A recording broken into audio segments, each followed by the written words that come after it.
Halo semuanya, perkenalkan nama saya Lili Yuniarti. Saya dari kelas B11 Program Studi Pendidikan Guru Sekolah Dasar.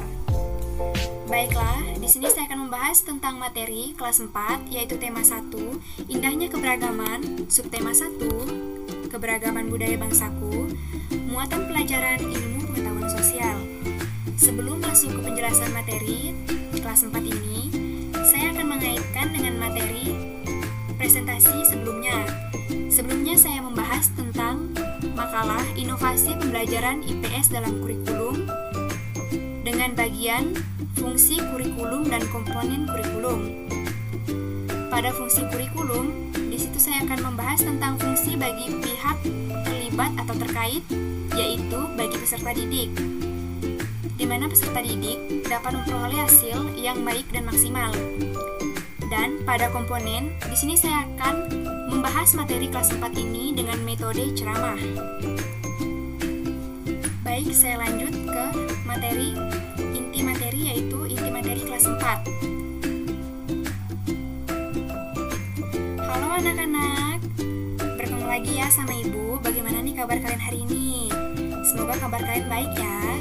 Sebelum masuk ke materi, Ibu harap kalian harus bersemangat untuk mengikuti kelas pada hari ini.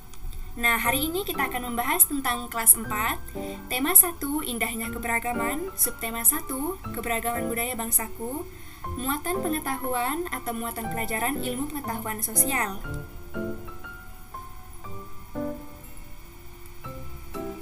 Bentuk-bentuk keragaman di Indonesia. Indonesia memiliki keberagaman sosial dan budaya. Keberagaman tersebut antara lain, yang pertama, keberagaman suku bangsa. Suku bangsa adalah sekelompok golongan yang hidup bersama suatu tempat dan memiliki ciri-ciri budaya yang sama. Nah, berikut gambar-gambar suku bangsa yang ada di Indonesia.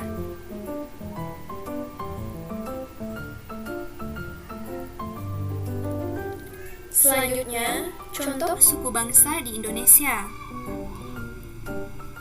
Yang pertama, terdapat di Pulau Sumatera.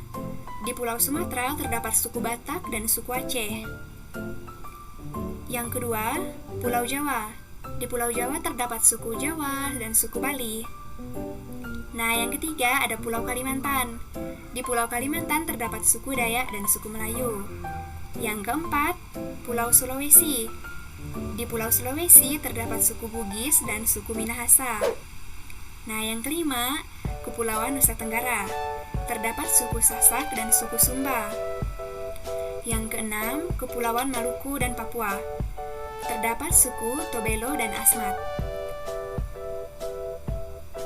Nah, anak-anak, sekarang kita lanjut ke bagian yang kedua, yaitu keragaman bahasa. Bahasa adalah alat komunikasi yang digunakan oleh manusia. Bahasa yang digunakan setiap suku bangsa berbeda-beda. Nah, berikut contoh bahasa daerah. Yang pertama ada bahasa Batak dari Sumatera Utara. Yang kedua ada bahasa Sunda dari Jawa Barat. Yang ketiga ada bahasa Betawi dari DKI Jakarta. Anak-anak, selanjutnya kita lanjut ke bagian yang ketiga, yaitu keragaman rumah adat. Seperti provinsi di Indonesia, memiliki rumah adat yang berbeda-beda.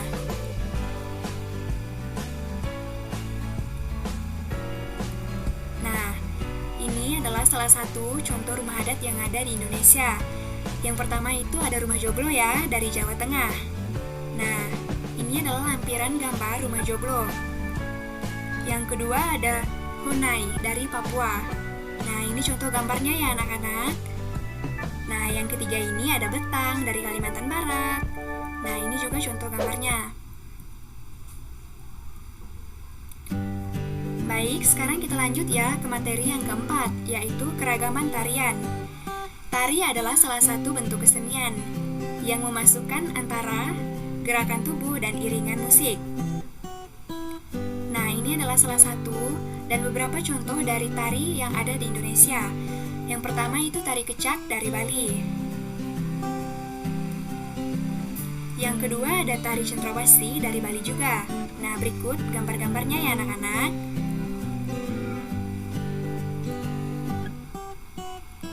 Selain tarian dari Bali, ada juga tari dari Papua, yaitu tari perang.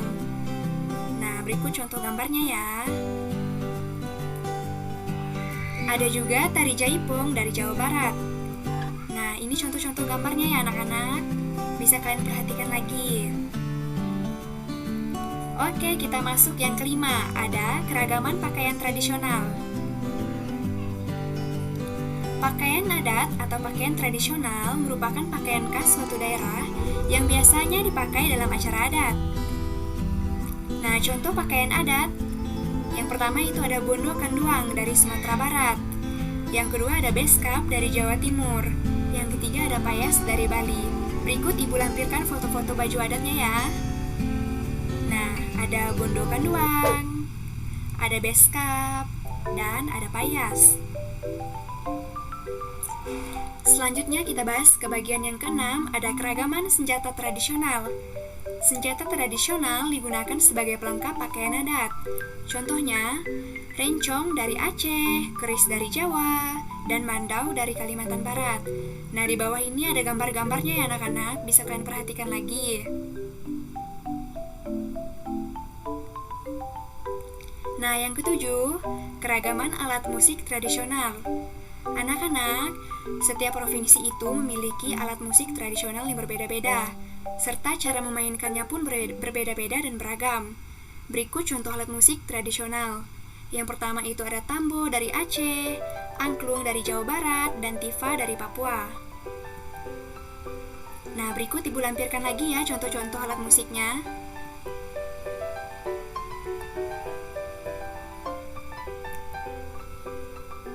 Sekarang anak-anak kita masuk ke keragaman sosial dan budaya di daerah tempat tinggal. Nah, suku merupakan sekelompok manusia yang memiliki latar belakang budaya yang sama. Suku bangsa yang tersebar di seluruh provinsi memiliki ciri khasnya masing-masing. Berikut contoh keberagaman suku bangsa di sekitar kita. Di sini Ibu ambil 3 contoh. Yang pertama itu ada suku Dayak, yang kedua ada suku Melayu, yang ketiga ada suku Tionghoa. Nah, ketiga suku ini sering kita temui di sekitar kita.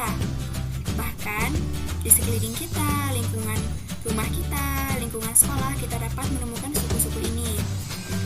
Nah, berikut lampiran contoh gambar-gambar dari beberapa suku ini. Ada suku Dayak, suku Melayu, dan suku Tionghoa. Nah, oke anak-anak. Baik, sekian pembelajaran kita pada hari ini. Kurang dan lebihnya Ibu mohon maaf. Semoga pembelajaran hari ini dapat bermanfaat dan berguna bagi kita. Sampai jumpa di pertemuan berikutnya. Terima kasih.